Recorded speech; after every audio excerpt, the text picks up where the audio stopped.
morning. This is a good crowd here. For those that can't see, we've got about 100 kids here at Brownsville. 200, great.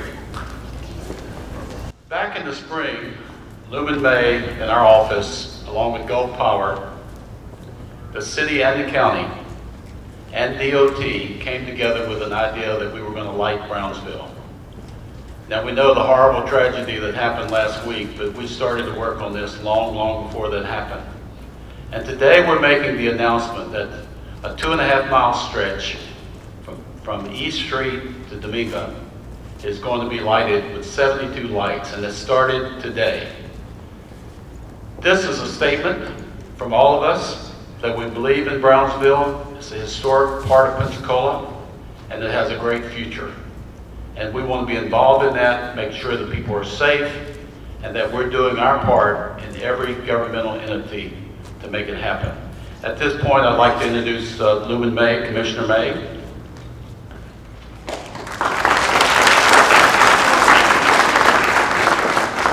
Thank you, Senator. And before our remarks, we're going to first yield to Councilperson Jewel Canada Wynn and to Keith Hopkins of Gulf Power, and I'll come back and then we'll let the mayor in.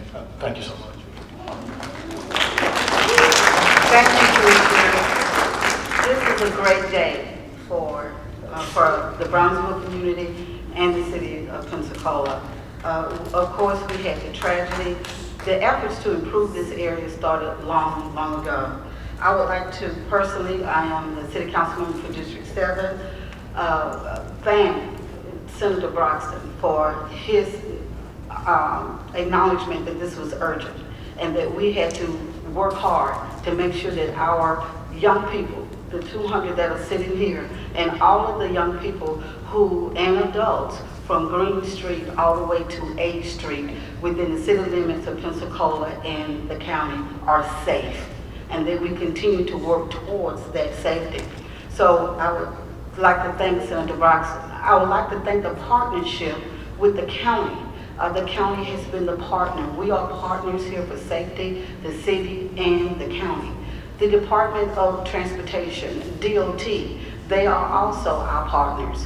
The Community Redevelopment Agency, the city council members who all made sure that we had extra resources to ensure not only that we have lights, which Gulf Power will talk about that process, which is step 1. There is a step 2, and that step 2 will include adding other safety features to Cervantes Street. We have those resources available. Those resources and everything will be worked out between our partners, the Department of Transportation, the county, and the city to make sure added safety features also will continue to make this area safe. So thank you, Mr. Huff. Thank you.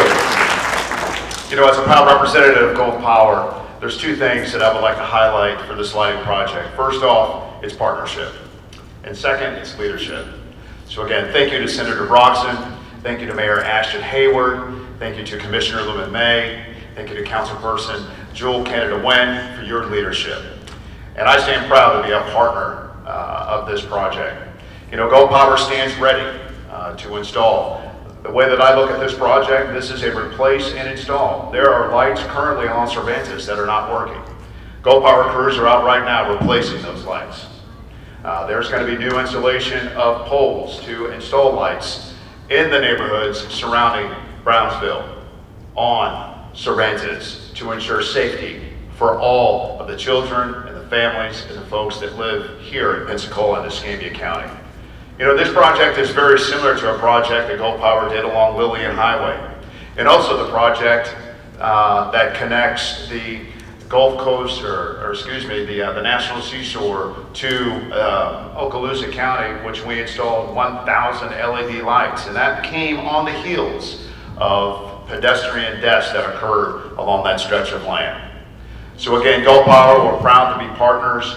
We're proud to be in this community where we live and work and have the great leadership here in Pensacola and Escambia County in our state to make this project a success. Thank you.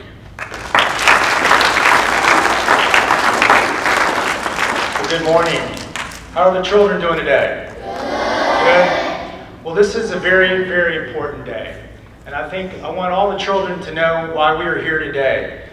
Number one, we are praying for the Baldwin family and the Williams family. Last Wednesday night, you get these calls when you're a leader, and sometimes they're good calls and sometimes they're not so fortunate when you get these calls. And Councilwoman Wynn standing behind me and Commissioner May standing behind me, we went to the scene of an accident, and it was heartbreaking, it was horrific. And today we're here to talk to you and tell the media and our citizens what we are going to do. We've been very fortunate to work with Senator Broxton in his office, Mike Dew, the Secretary of the Department of Transportation, Phil Gaynor, the Secretary for the region, Weston Tallahassee and his team. And this is about teamwork, and this is about coming together as a community and local elected officials. The first thing, children, that we think about when we wake up in the morning is public safety. You have the police chief standing behind me. It's all about you, our future. And I want to talk about Commissioner May and Councilwoman Jewel Canada Wynn. They've talked about this historical neighborhood every single day to raise the value and what we do in this neighborhood. And it's incredibly important for all of us to continue to work hard to make it a safe place to live, work, and play. And as the mayor, that's what we do everywhere in the city, no matter where we are, is we want to make sure our citizens are safe. And again, let's not lose sight of what happened last week with the folks that lost their lives. Let's continue to work together, to collaborate. Most importantly, have great partners like Gulf Power. I was just coming up here and the trucks are already putting the lights up so we can have a safe community and continue to be safe. So again, I want to thank the leaders behind me, DOT, Secretary Broxton, obviously Jewel Canada Wynn, that I work with, Commissioner May that I work with in the private sector of our community. So again, thank you. And remember, it's all about safety, making sure that you have a bright future, but most importantly that we work together and have teamwork in our great community, because we can't do it alone. Thank you. And now it's my honor to introduce Commissioner May. Guys, this is near and dear to his heart. Thank you. Thank you, Mr. Mayor. First, let me say it really is about young people. Unfortunately, we had a tragedy that happened in our community, but this lighting program did not derive from that. It derived many, many, many years ago, and out of a town hall meeting in this very building, I was concerned about the safety of the children. And I want to thank Senator Broxton and Kevin Brown for attending that meeting and saying we're going to get with FDOT and we're going to make something happen. So it's been in the works. As we reached out to our partners at Gulf Power and Keith Hopkins and his team, we said, what is the greatest investment? It really isn't in traffic calming devices. It's not in lights. It's really in you. And that investment is in you young people. So today, I want to thank you. I want to thank our media partners. I want to thank the county staff, my office, Retta Green, Claire, and our CRA, and our planning department for making this happen. But let's be clear, putting up lights will not change the culture of a community. We change the hearts and souls and the culture of a community by investing in our young people. So no matter how many lights we would have, no matter how many traffic calming devices we have to have responsibility for our actions. And those actions don't start when you start to drive or when you become an adult. They start as a young person. And so it's our responsibility, our children, our community, our neighborhoods, and we must take care of them. We must hold people accountable.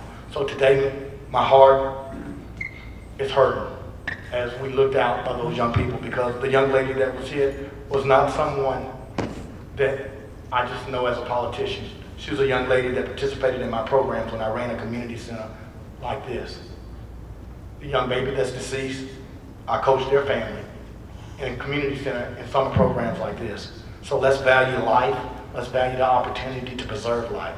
So today I want to thank my counselors. I want to thank this community. I want to thank Senator Broxton again. So how people say, how does the government work together? The city, the county, the state, Democrats, Republicans. Today is a prime example of how we partner with the mayor, the city council, the state legislature to get something done. And this is just the beginning, because we can't start from East Street down Cervantes. We have to make sure that we put traffic calming, we make it a walkable community, a bikeable community for Cervantes and for Pace Boulevard. So again, thank you for being here.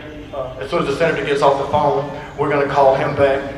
Another senator. I mean, we appreciate it. Tell him we need more money. We need more lights, and we need more money for Cervantes. And again, FDOT is here to answer media questions. I think that our elected officials will be here, but I would be remiss if I didn't thank Chief Leiter and the sheriff and the city police, because on that tragic night, you were there on the scene throughout the hospital, and things could have gotten worse than they were. And I want to thank you and all of law enforcement for the great job that you guys did. Thank you, and God bless you.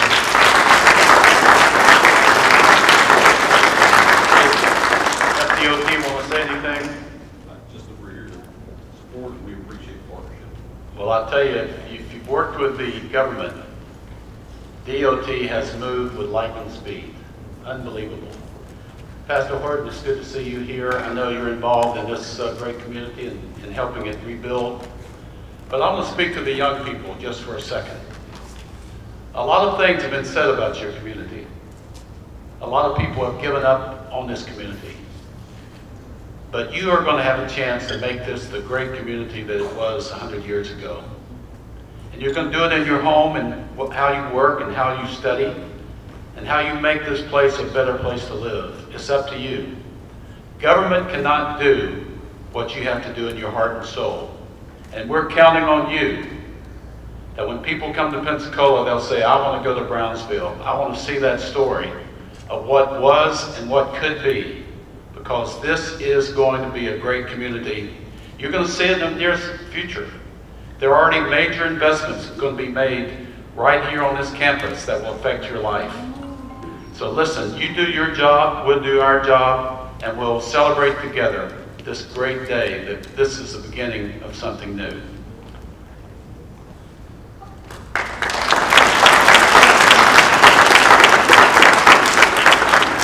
And we can take about 3 or 4 questions for the mayor, the council, FDOT, or the senator. Do we have any questions from our media? Yes, sir. Chief Leiter, are you looking into reducing the speed limit at all? Also, as it pertains to the suspect's vehicle, any type of VIN number, any type of new development on a trace, or anything more specific that we? That's a great question. This is the case at the Pensacola Police Department. We have every available resource. This is a call to action. If you're listening to this, we're convinced that somebody knows something in the community. I just can't believe that this happened, that he parked a vehicle and hit it and nobody knows anything. We're imploring you to call us. If you want to remain anonymous, Crime Stoppers is a wonderful source, 433-STOP. There is a substantial monetary reward, financial reward if you give us information that will lead to an arrest. As we get information and we're comfortable releasing it, we'll release it as soon as we can. We don't have much more than what we do now. White Dodge Challenger, we know that the mirror is missing from the driver's side, was left at the scene. We expect that there's significant damage on the driver's side as well. And we don't have much more than that. We have a video of the vehicle we sent off for enhancement, and as soon as we get that back, we'll release more information if we can. What about the speed limit? Everything they're looking at, the traffic study on this, I think that's an important question as well, or an important statement. We're not stopping at the lighting on Cervantes Street. I think everybody up here recognizes that probably 10 years from now, Cervantes Street will look significantly different than it does today. And they're looking, there's Department of Transportation, I think everybody is looking at Cervantes Street at this whole system. And speed limit reduction is on the table as well. What is the time frame on that? Oh, it's in the works. I think they had mentioned it to get the city government and the county government, the state partnership or private partnership involved in it. And we've been working on this for months. I do think that this tragic accident, it was probably a catalyst for speeding it up a little bit, but there's still a lot of information that has to be gathered with the study, the road study. The lighting project should be complete by August or the middle of August. And I don't know if FDOT, if you want to make a comment in terms of the traffic study is in place, and it encompasses a lot more than just lights. I mean, it's traffic calming devices. We are working with FDOT and our TPO to do a traffic study and traffic calming measures throughout that entire corridor. Why the current lights that might be damaged on the street currently, how come those haven't been addressed already?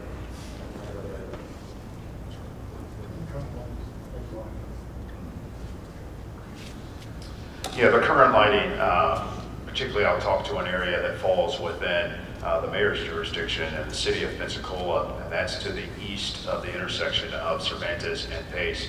Gulf Power has already started to replace those lights that have been out for quite some time. Why were they out for some time and not replaced yet? You guys don't know about them? Yeah, I can't speak to the specifics of that because there's different contracts that we have with municipalities and also counties. So that is something that I can't speak to at this time. Thanks. Again, we want to thank you for being here today. I think our elected officials are here. If media would like to speak to them, we're going to allow for our children to get back to their lunch and to their activities. Again, thank you. We look forward to lighting up Brownsville and putting in traffic on.